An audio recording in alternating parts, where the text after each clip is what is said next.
This is The Joe Gaither Show on BamaCentral.com.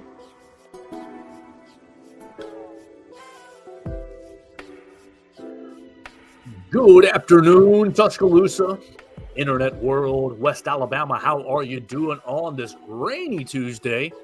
I hope you guys are staying dry. It's very, very humid outside over here in West Alabama. Appreciate everybody jumping in and joining us on the Joe Gaither Show right here on Bama Central and BamaCentral.com. My name is obviously Joe Gaither. You are the listener and the viewer. You're watching us on YouTube, Facebook, and Twitter at Joe Gaither 6 or on the Bama Central YouTube channel, or you're listening to us on Apple Podcast, Amazon, or Spotify. Wherever you get your podcasts, you can find the Joe Gaither Show on Bama Central and BamaCentral.com. We appreciate everybody who subscribed, rated, and reviewed the show.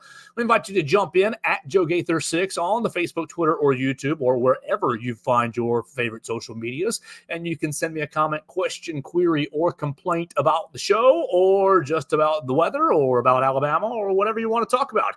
If you're paying attention to the rap battle that's going on in hip-hop, I know nothing about hip-hop, but that has been taking over my Twitter machine. So if you want to talk about anything, you can find me at Joe Gaither 6. What are we going to do today? We're going to have a bunch of random topics, because there's not really much going on really presently, like active with Alabama athletics. Obviously, Alabama baseball is taking on Troy tonight, and you heard our friend Will Miller yesterday on the program breaking down the Alabama baseball season kind of as it's been and setting up the last couple of weeks of the year, as there's, 2 more weeks until SEC baseball tournament. So you can check out Will Miller's baseball coverage this evening as Alabama's taking on the Troy Trojans. What we're going to do today, we're going to talk about the Heisman Trophy odds. Some Heisman Trophy odds have been updated by DraftKings. We're going to talk about a couple of transfer portal targets. Is Alabama zeroing in maybe on a lineman, maybe on another safety? How are they playing with the numbers? The numbers are very, very tight, and so we'll talk about transfer portal targets. We're going to talk about Alabama softball.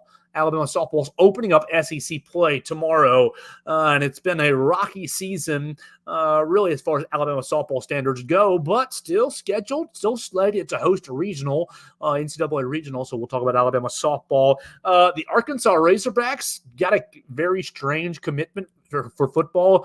What's the oldest freshman that you know? We'll talk about that for Arkansas, and we'll finish it up with a little NBA Rookie of the Year, as Brandon Miller finished third in the NBA Rookie of the Year voting. All right, so let's get started. Where do we want to start? I got a bunch of tabs open on my computer, and we'll just take them one by one. And let's go first with Heisman Trophy odds. How about that? Heisman Trophy odds got updated by DraftKings. And here's how. Let's look at the top 10, and let's pick who we think might win, and let's pick who's going to be the best value. Look, Quinn Ewers at plus 900. The Texas quarterback is leading your odds right now. He's tied with Carson Beck, Georgia quarterback.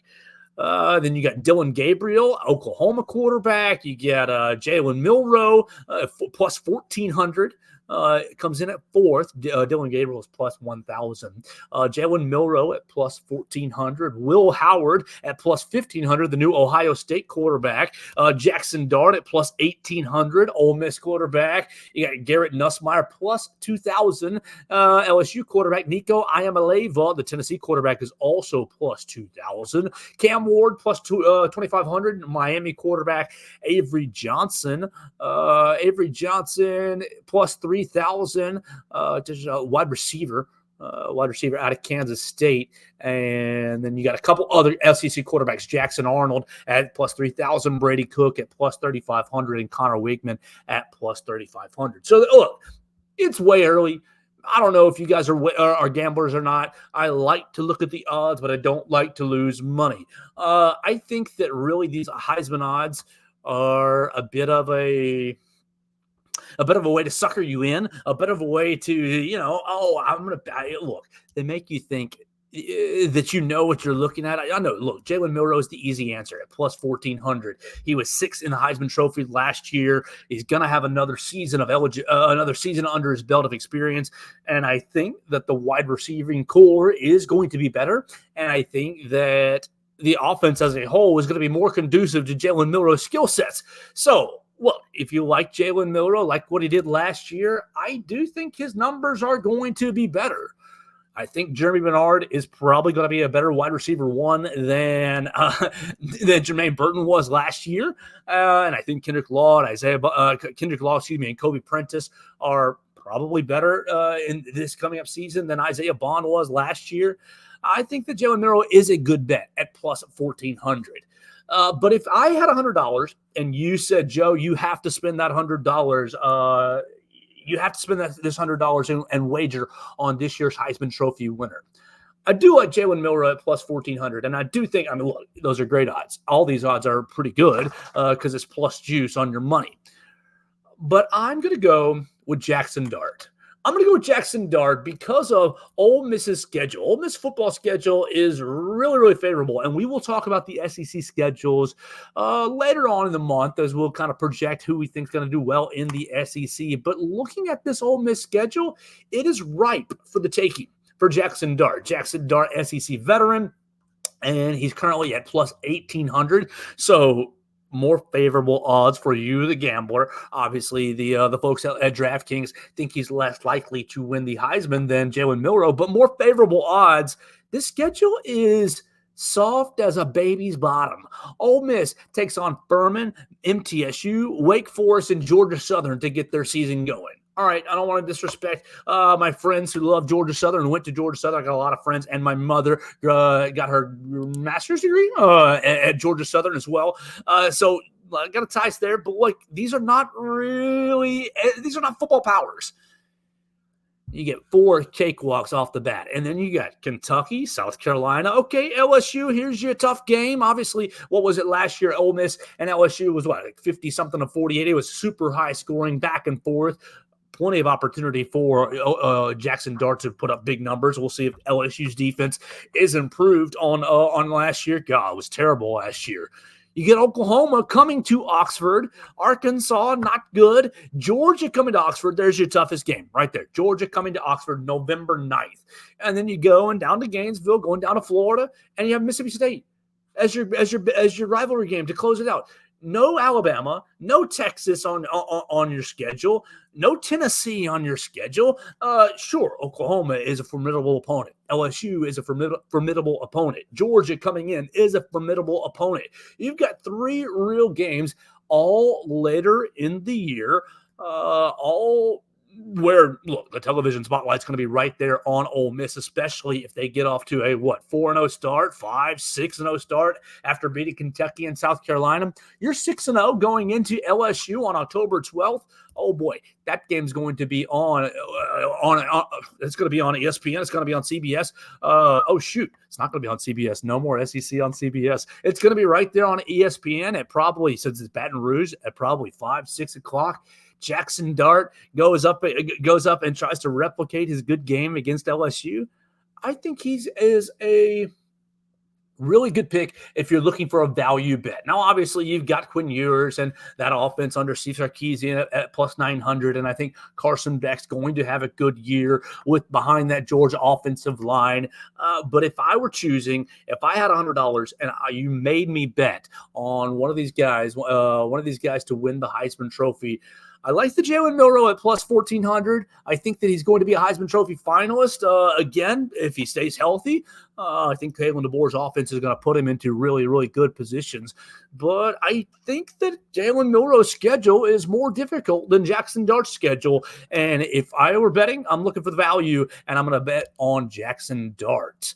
So look, you can let me know who you think is Heisman Trophy favorite. If you want to go off the board, please let me know. Look, if you think Jalen Milroe is not even the best candidate on Alabama's team, Justice Haynes, maybe. I know it's not really a running back award anymore. The last 3 running backs to win the award, weren't they all Alabama? The last 2 running backs to win the award, Derrick Henry, Mark Ingram. Were there any in between Mark Ingram and Derrick Henry? I don't think so. So it's not really a running back award. And obviously Devontae Smith being the last wide receiver. Let's see, Jaden Daniels, Derrick Henry, Mark Ingram. Those are the last 2 running backs to win the award. So basically, you want to place a smart bet, pick a quarterback.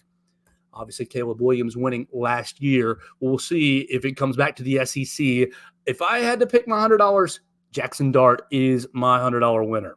All right, so let's keep going. More off the table, more random stuff today. I saw this story, and look, This is not an Arkansas show. This is not really a Razorback show, but Monty Harrison, if you're paying attention to the SEC, Monty Harrison, 28 years old, commits to join what?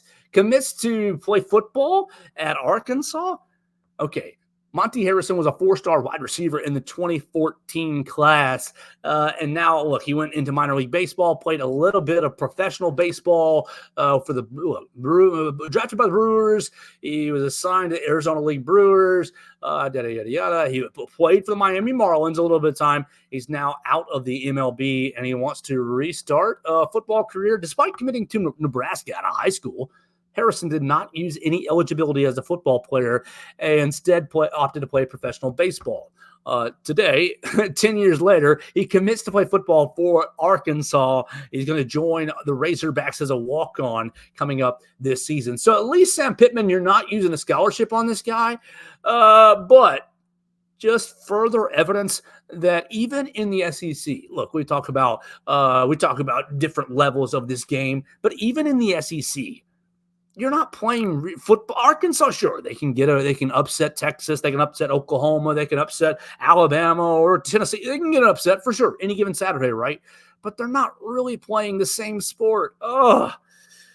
Arkansas and Sam Pittman, I think that they are on their last season together. I just laughed at that when it came across my wire today. I thought 28 years old as a true freshman is going to be a walk-on wide receiver. At what point do you give up on your athletic dreams and you get with the real world? You played some minor league and a little bit of Major League Baseball. Good for you, Monty Harrison. But I guess you're not getting a free education because you're walking on. I wonder if there's some NIL deal at play there. Don't really understand the connection and how this all came to be. But 28 years old, Monty Harrison, we wish you the best of luck. Maybe he'll be the best wide receiver in the SEC. Highly, highly, highly doubtful on that. I want to talk about actual action. Actual action today is in the SEC tournament. You got Ole Miss and Kentucky is starting the SEC tournament at 6 o'clock. So about an hour from now, and you can watch it on SEC Network. Wednesday, Alabama gets started in the SEC tournament. Alabama going, 28 SEC tournaments in a row. Used to be, had to qualify for the SEC tournament. Now everyone basically gets in because of the expansion and the like. But it's going to be down there in Auburn.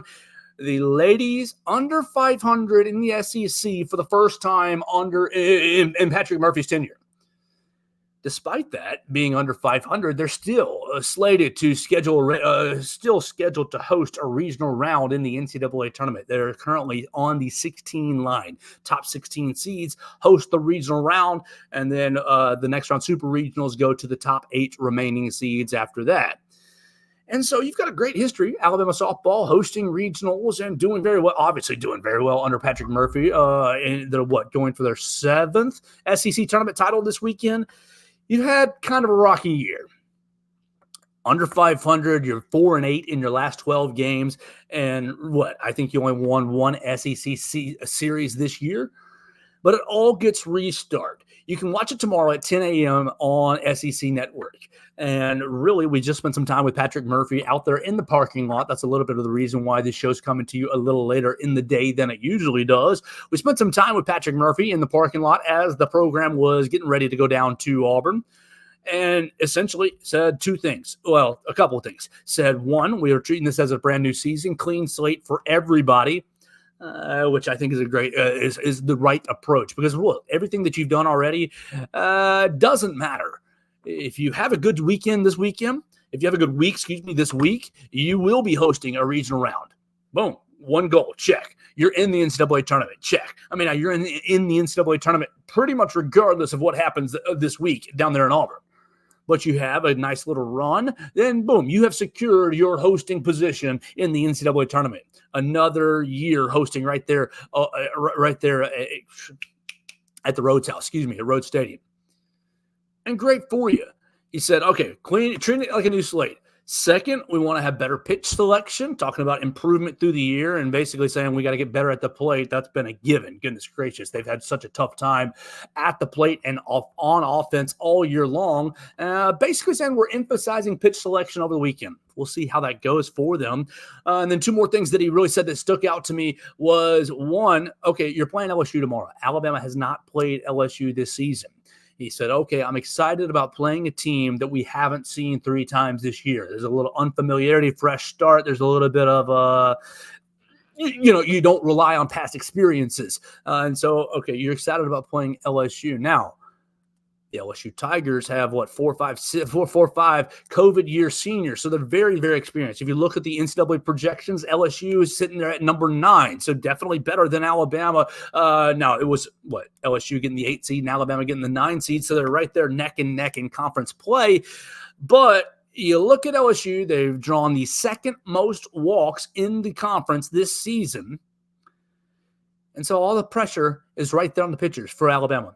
Brisky and Beaver had strong seasons right there in the circle, but because of the ineptitude on the offensive side, there's been tons and tons of pressure on the pitchers. And essentially, Coach Murphy saying our focus is not to walk batters, not to walk leadoff batters, not to walk any batters. Don't give 3 base runners. I think if the girls do that, then they're going to give themselves a good chance tomorrow morning. Now, it's going to be 10 a.m. You might be at work or wherever you are. Just pull it up on your if you want to listen to Tom and Gray, the play-by-play guys for Alabama for Crimson Tide Sports Network.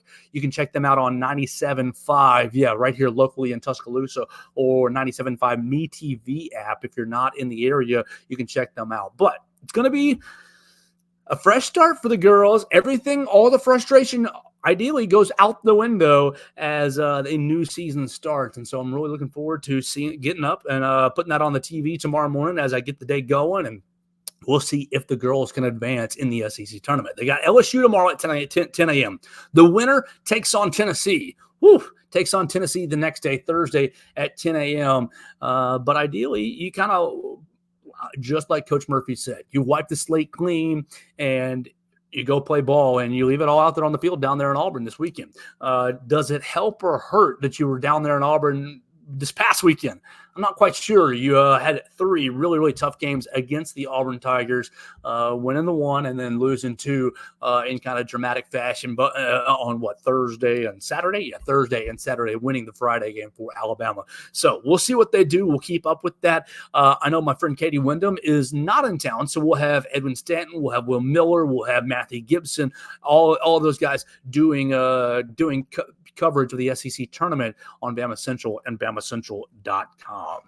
So let me close those tabs right there. Alabama softball, boom and boom. Let's go into football recruiting, at least for transfer portal news. We already talked about Deshaun Jones from Wake Forest. We talked just a little bit about Gino Vandermark, the interior offensive lineman out of Michigan State.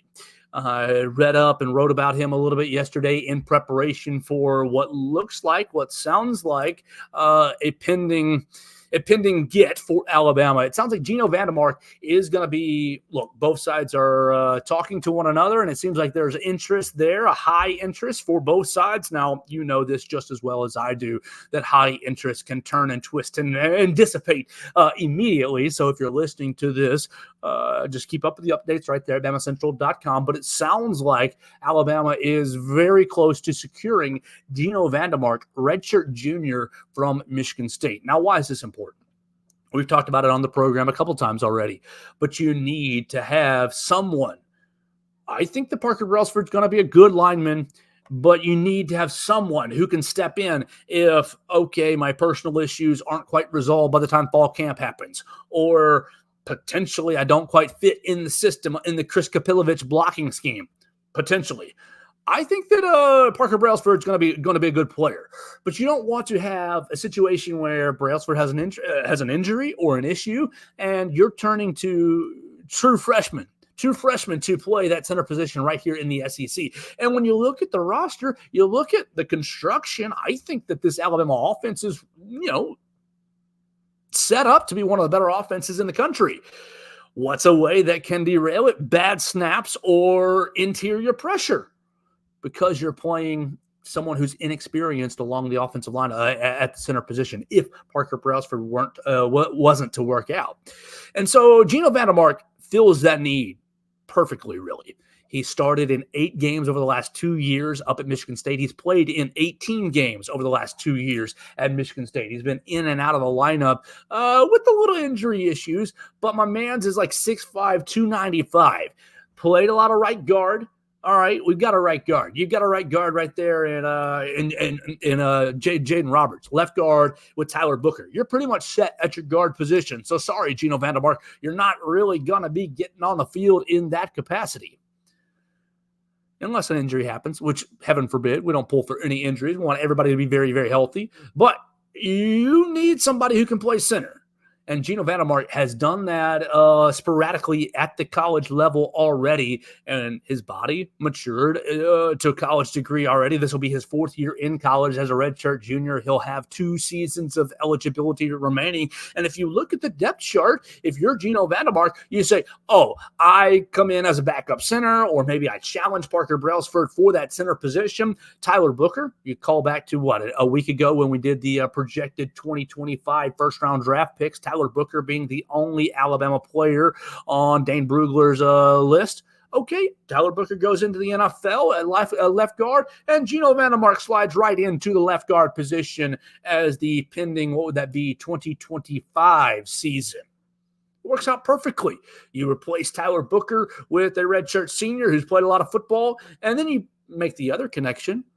Well, Gino Vandermark's been playing football for Chris Kapilovich for the last 3 seasons. Redshirt freshman and redshirt sophomore. Chris Kapilovich spent a month out there in Baylor before coming to Tuscaloosa to join the Kalen DeBoer staff, and so you've got familiarity there. I think that Gino Vandermark is really your new number 1 target in the transfer portal. After you got Deshaun Jones, the cornerback, you now are going all in on the offensive lineman. And this is an offensive lineman. This is a player that fits exactly what you're looking for.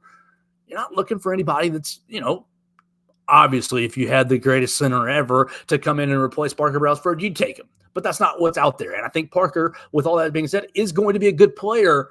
I just have reservations because of everything that happened in the spring. Can that be overcome? Absolutely. He can overcome all that and become a great center this year, starting all 12 regular season games, snapping at 100%, and being a great player. But because of what happened in the spring, Parker's dealing with some personal issues. He's not quite with the team right now. I think that plants the seeds of doubt. And to answer those seeds, or to, quell those seeds of doubt, you go out and get a guy like Gino Vandermark, someone who's familiar with the Chris Kapilovich system, and someone who knows, okay, I've been a rotational lineman up at Michigan State. I'm going to go to Alabama, and, very unlikely that I replace Tyler Booker or Jaden Roberts. I think that it's important to get a guy who's like, okay, you understand your role. You're coming in as a supplemental offensive lineman.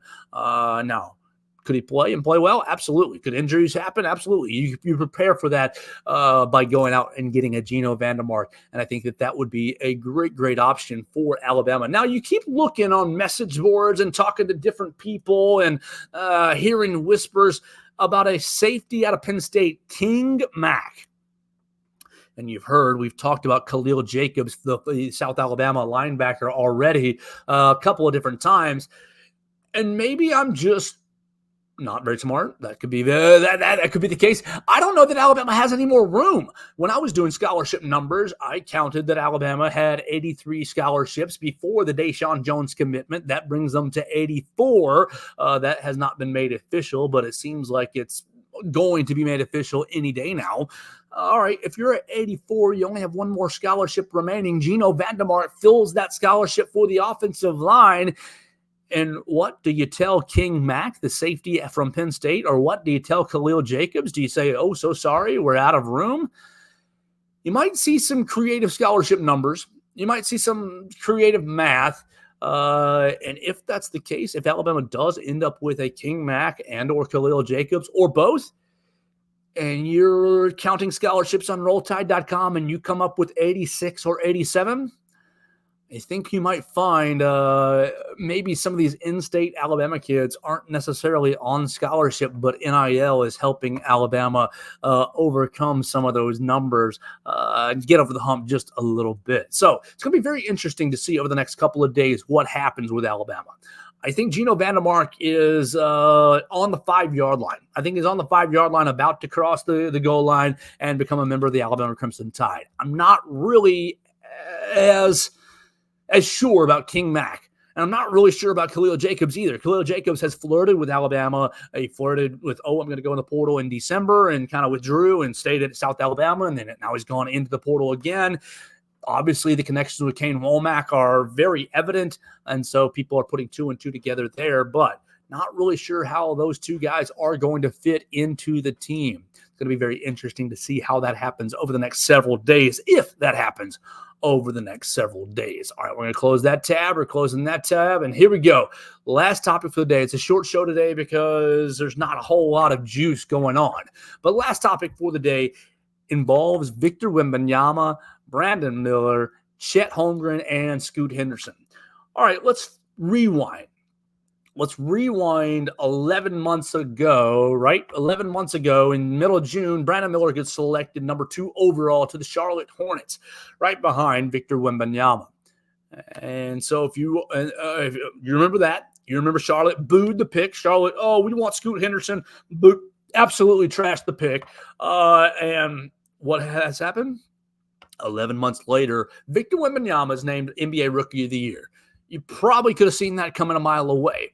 But Brandon Miller finishes 3rd, right behind Chet Holmgren, in front of Scoot Henderson, basically validating the Charlotte pick.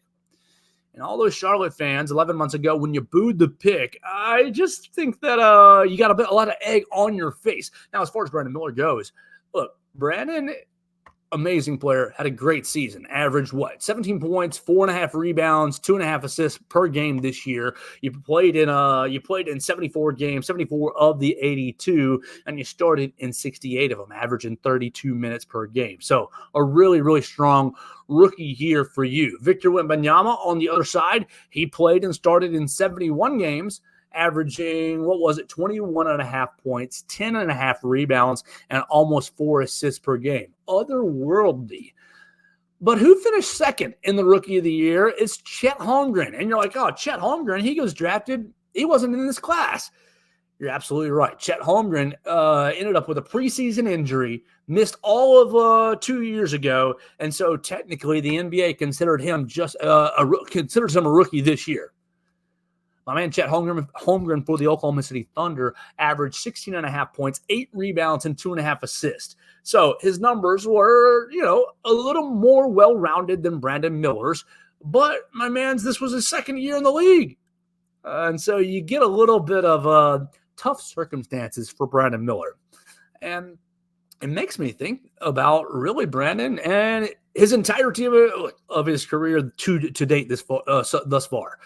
Brandon was in Alabama last year, had a great 2 years ago, obviously, and had a great season. It was an absolute pleasure to watch him.